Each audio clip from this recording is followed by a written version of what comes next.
Napakaganda po ng aming inikot dito sa inyong San Lazaro na housing na ginawa, na nakakaiba sa lahat ng aming ginawang housing sa national government.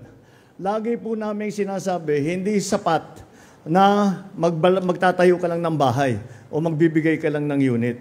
Dahil ang buhay ng tao ay hindi pabahay lamang. Ngayon lang ako nakakita na merong health center sa loob.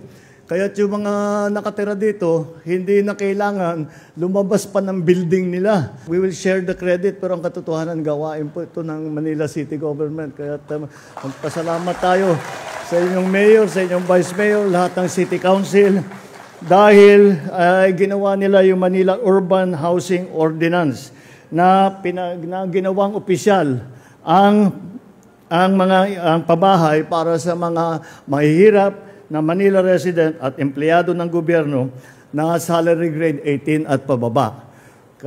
Pagka nakita ng ibang LGU ito, gagayahin ito, asahan mo.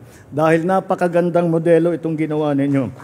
Napakapalad ninyo na ang liderato ng lungsod ng Maynila ay talagang malapit sa tao, nauunawaan ang pangangailangan ng ating mga kababayan at hindi lamang nauunawaan kung hindi ginagawang kaagad ng solusyon.